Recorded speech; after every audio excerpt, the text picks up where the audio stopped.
semester. فيعني Okay, hi guys. Today I'm going to be presenting. I hesitated to put the neurobiology of attachments because really it's just a neurobiology of attachment. It's a tiny interpretation of a very, very complex field. It's just what I've gathered, and if you walk away with anything from this presentation, I hope it's just a little bit of a deeper idea of what goes on behind attachment in our brains, and also maybe just a guideline of where to look further if you wanted to. My main sources were these two, The Neuroscience of Human Relationships by Luis Cozzolino, and this article by Alan Shore. Now, Alan Shore is actually a colleague of Daniel Siegel. So if you've taken a course with Dr. Noor, you've definitely read The Whole Brain Child. They both kind of take the same approach, which I would say is primarily psychological, but they like to use neuroscience frameworks to make this psycho-neurobiological model to kind of combine both fields. And I feel like the field is still in its infancy, kind of this area, but I feel like there's a lot of potential in it, and so this is kind of where this kind of presentation is coming from. So let's start with the simplest unit of neurobiology, the neuron. The first thing that I want you guys to know about this neuron right here is that this does not exist. Like this neuron right here would not function, would not survive, would be dead within 2 minutes. That's because neurons, just like our brains and just like humans, only exist in relation. They can literally only survive when they are related with other neurons of their kind. In neurons, for example, it's neurotransmitters going back and forth, signals going back and forth, and that's literally how they function. And with humans, it's the same way. Someone to show interest in you, someone who gives you feedback, and that's how we function. And when that's not there, in neurons, they die, and it's called apoptosis. And in humans, it can be called grief, depression, and maybe ultimately suicide. So how do neurons grow? Neurons' growth is one of the most fascinating parts about neurons, because a baby is born with all the neurons that they'll ever have. There's some debate because of stem cells and stuff, it's not exactly, but more or less, neurons don't grow by regeneration. They grow by myelination, which is the myelin sheath goes on it so they can fire faster, and they grow by making connections between each other. And I wanted to show this video of neurons connecting, because this is the basis of everything. Like, this is essentially us. This is what we do. This is every attachment feeling, every feeling we have is essentially at its core this. So I would like you to keep this visual in your mind, like as we go forward. Yeah. Is there no sound?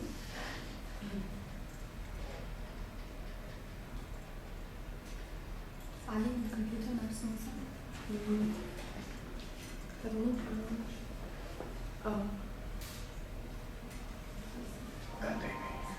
These connectivity patterns throughout the brain underlie all neural function and are responsible for everything from controlling your muscles when you tie your shoes to how you feel about your family. Understanding these patterns is a massive ongoing project for neuroscientists everywhere. It could lead to breakthroughs for everything from consciousness to depressive disorders and schizophrenia. In this example, so yeah, this is an example of an amygdala, which I thought was nice to show, the emotional center, and this is real, it's dye, and these are the actual neurons. I just wanted to have that visual in your brain. And this is happening in a child at a rate of 1,000 synapses per second when the child is growing for the first 3 years.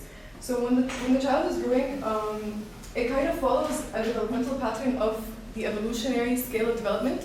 So as humans, we developed from having primitive structures like the brainstem and then eventually the cortex and the prefrontal cortex, because that's how we evolved. We evolved to have more social connections, and so we needed more complex cortical geography to accommodate that. And the same thing happens in the child. As the child grows, it grows from these more primitive areas, and then the last thing to develop is the prefrontal cortex, the limbic system, and all these things. So when the child is born at birth, its brain has a little bit of everything, with the most developed parts of it being the brainstem, and the least developed parts of it being the cortex and the prefrontal cortex, etc. So even at birth, even when it has a bit of everything, the brain is only 25% of what an adult brain is going to be. And even more shocking still, after 1 year, that 25% goes to a 70%. So a huge amount of the brain growth that occurs happens in this 1 year. And most of it does have to do, especially during the first year, has to do with these emotional centers with the prefrontal cortex, not so much as motor functions, for example, or verbal functions. So the first year is truly a time of social connection, and that's why it's called the critical period.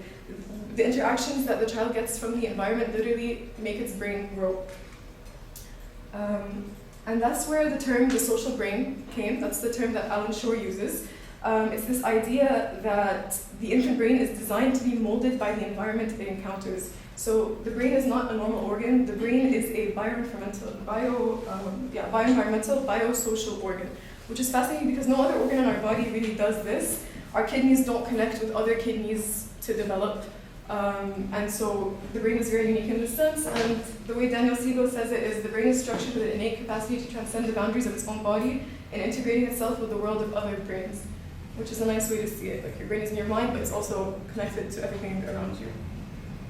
So let's take a look at some of the most key and most responsive parts of the social brain. Now this is an extreme oversimplification. I just want to give you an idea of where the main areas are that are functioning in the social brain. There's the cingulate cortex, which is part of the prefrontal cortex. It plays a crucial role in cognitive, emotional, motor functions, self-awareness, just kind of a baseline. The insula is known as the limbic integration cortex, so it integrates your bodily states to emotional states. So if you guys know the James 9 theory, this is kind of the thing that does my heart is beating, so I am scared, that this is what kind of integrates that. Then there's the extended amygdala, which is the amygdala that we all know. It's just with more nuclei included with it. So it makes it even more adaptive to more complex functions like anxiety and motivation. And then there's the hypothalamus, which includes all the neurotransmitter, hormonal aspects of social development. Now, this is extreme oversimplification because neurotransmitters hormones are a huge part of the social brain, but I didn't want to get into them too deeply, but it is a core part. So I wanted to take you, so now we went through from the neuron, went to kind of the brain structures. Now I kind of wanted to go through a system, a regulatory system, because at the end of the day, social interactions, as Alan Shore says, are basically emotional regulation. You emotionally regulate yourself to understand what someone else is feeling and respond according to that. You emotionally regulate yourself to inhibit yourself from doing things that you may want to do because you're in a social interaction. And so in that sense, social interaction is very much an emotional regulation, active emotional regulation. And that's where the idea of polyvagal theory comes in. Now, if I asked you guys to name a system of emotional regulation, probably the first one that would come to your brain is the fight or flight response. That's the most neuropsychobiological emotional regulation system. And what Dr. Stephen Porges, the one who came up with the polyvagal theory, wanted to do is that he thought that this model of fight or flight is a bit simplistic. It's too binary. There's not just two forms of responses to stress. You're not either stressed and then you deal with the stress and then dispatch and you're fine. It's not exactly that. He wanted to make it more about a spectrum. So he came up with the polyvagal theory. Poly as in many, and vagal for your vagus nerve. The vagus nerve is a huge, long nerve that goes from your brainstem to basically every single part of your body. We're talking gallbladder, lungs, digestive system, heart, essentially everything, even your facial muscles. And there's an example of it's like a triangle. Yeah, it's like a triangle where this is the brainstem, and this is like all your nerves. And so the vagus nerve just kind of collects all the information, sends it to your brainstem, which goes to your limbic system gets it, and it goes all over your body. And vagus stands for wander, which makes sense. And so he says that there are 3 different regulatory states for stress that have to do with the activation of the vagus nerve. So first is ventral vagal.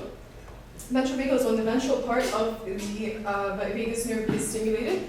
The ventral part is essentially connected to the face, to the lungs, to a bunch of other areas. It's basically the whole body, but the ventral vagal is more concerned with maybe the upper half, if you can see from the picture. And an activation of the ventral vagal nerve is associated with a state of social engagement. So, social engagement, one second. Yeah, so playfulness, love, connection, being able to empathize, being stable, being calm, feeling trust, all of these are associated with social engagement. And then there's sympathetic, which isn't the vagus nerve, it's your normal sympathetic nervous system, and that's the classic fight or flight response. You're stressed, high blood rate, high blood pressure, you want to take action. This is like the classic one that we know. And then there's dorsal vagal. So the dorsal part of the vagus nerve is stimulated, and that leads to a state of immobility, hopelessness, immobilization, low blood pressure, low heart rate. Someone described it in one of the videos as like the moving through molasses feelings. That's kind of the state of the dorsal vagal shutdown. And so one of the main ideas and parts of the polyvagal theory is the neuroception, because all of this is part of your autonomic nervous system. So that means that all of these things that are happening, you're not doing consciously. Your body does it before you're even aware. You're not choosing to react this way. Your body is gathering information from the world around you through neuroception, and it's sending cues to your body to react in a certain way before you're even aware. It becomes part of your implicit procedural memory. So it's kind of the same circuitry as tying your shoes or driving your car or riding a bike. You can do it before even knowing where you're going. So that's a huge part of the polyvagal theory. And then another part of it is co-regulation, which brings us closer to the attachment discussion. In that our polyvagal system looks for other regulated nervous systems to regulate itself. As in children, especially because their limbic system is so underdeveloped, they cannot regulate themselves unless there's another example of a regulated ventral vagal nervous system. And that's what helps them literally grow.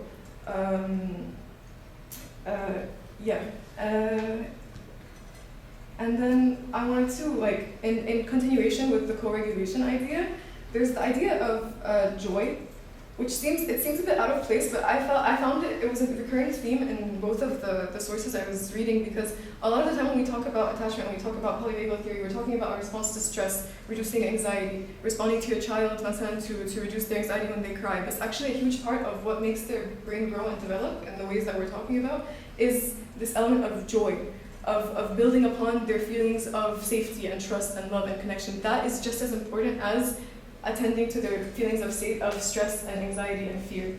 It releases endogenous opiates, just the face-to-face recognition. That is a ventral vagal connection that releases opiates, which releases dopamine along the line, which literally leads to neural growth.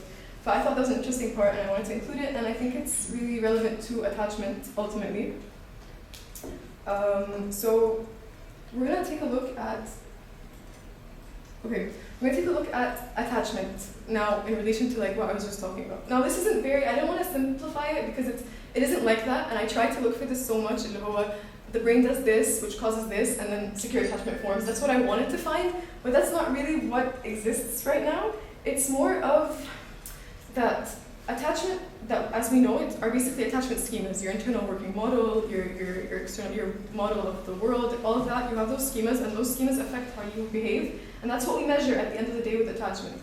Those behaviors are a reflection of the learning histories that shaped the experience-dependent networks between your insula and your cortex. These are networks that are learned in your brain that manifest as certain schemas that eventually manifest as behaviors. That's the best model that we have now.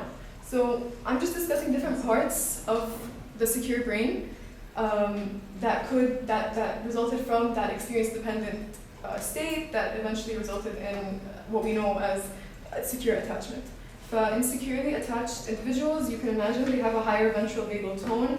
These parts of their brain are a bit more developed. In general, they tend to be more at this state, which promotes social engagement behaviors, eye contact, facial expressions, pro-social behaviors, which is interesting because a huge part of the secure brain, when we look at it from neurobiology, is being able to communicate feelings of safety. A lot of it has to do with facial expressions, with pro-social behaviors, with getting that response from the caregiver.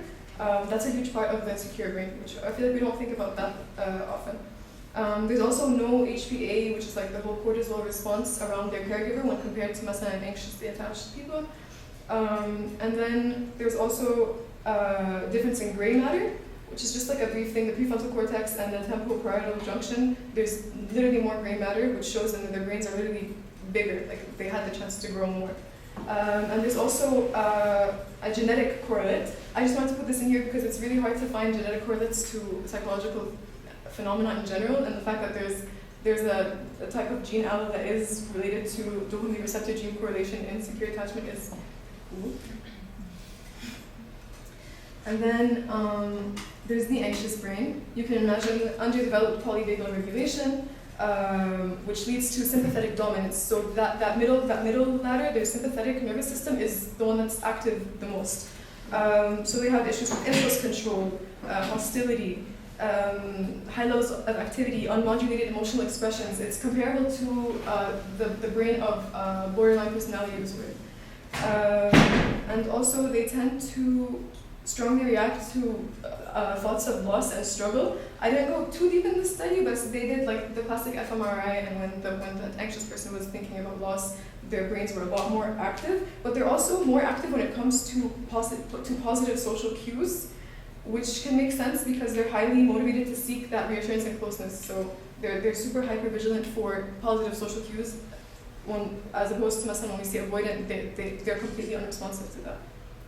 And then again, there's another gene, so I wanted to put that, serotonin receptor gene, correlated to anxious brain.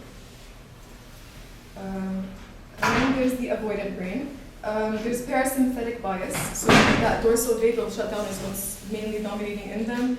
The helplessness, lower heart rate, decreased activity, that's generally what they go towards.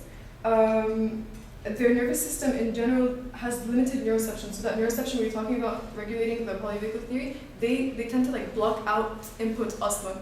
So they won't see positive, they won't see negative, they're just kind of more less likely to interpret nuances or cues in social interactions on them. And they react negatively to negative images. So this was kind of the same study as the last one. They showed them pictures of like distressing images, like I'm starving man, someone in pain, and their brain would react more to those negative images.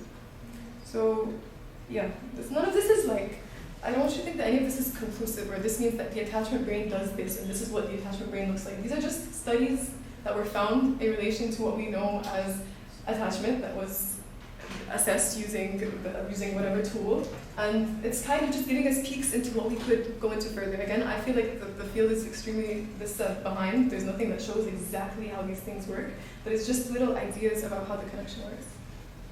And then finally, I wanted to give a little case because the Luis Cozzolino, he's a therapist, and he includes a lot of cases. I like this case because it's very psychosomatic, and I love anything psychosomatic. It was a middle-aged man, Brian. He was referred to Cozzolino after suffering from severe headaches with no apparent organic cause after doing all the tests and everything. And when he starts therapy, Cozzolino says that he has a kind of rejection stance towards him. And Cozzolino says that usually in his practice, I'm not a therapist, but he says in his practice, usually when the client manifests with this automatic rejection stance, what are you going to do that the other doctors couldn't do? I don't really want to do this anymore. He says that this usually has to do with being let down previously by a caregiver. That's in Cozzolino's attachment frame. But he exhibited that until eventually they talked about baseball a lot to try to build an alliance, which the distraction thing, if you remember Zaina's presentation, kind of distracting him. And then finally, Brian opened up about the father being violent towards his mother when he was a child, and he would watch this and not be able to do anything. So how can we interpret this neurobiologically with what we know? Does anyone have any idea? Anything. Like when you think about it, like what do you think Brian's nervous system is like most of the time? Okay. It could be, but I tried to give a hint here that he was distracted when talking about baseball. He's kind of more avoidant, so yeah, he's kind of more avoidant. So we can imagine that he has more of a dorsal vagal shutdown. Yeah, there's nothing exactly to say in this is this, but just kind of the idea. What I was hinting at with the authority figure thing was that he basically has an amygdala-based memory system, which is the network that we're talking about, a strengthened network that makes him vigilant in the face of authority figures. This is one possible explanation. Another possible explanation is that all that pain that he had as a child was unable to be processed by conscious cortical circuits, and so his emotions were converted into poor immunological functioning and physical illness. This is kind of like, I would call this Freudian psychobiological, that his unconscious turned it into a body. Because as you can see, this is the words of Cozzolino, this isn't mine. As you can see, the wording is kind of shallow, it doesn't really say what it is, but he has an idea and these thoughts are being transferred into the body psychosomatically somehow. But that's kind of where we are. And yeah, I just wanted to end the presentation on the note of plasticity and the potential for change. like I said, with a lot of attachment studies, most of the time the predictive power isn't super strong. With longitudinal studies, if you test someone at one point and then you test them in 10 years, they likely won't show the same attachment style. It's a very dynamic thing because at the end of the day, attachment is not a personality fixed in stone, even though there is a neural connection there and everything. But at the end of the day, just like our brain is wired to adapt and change all the time, so is our attachment systems, and there's a lot of potential for change. And yeah.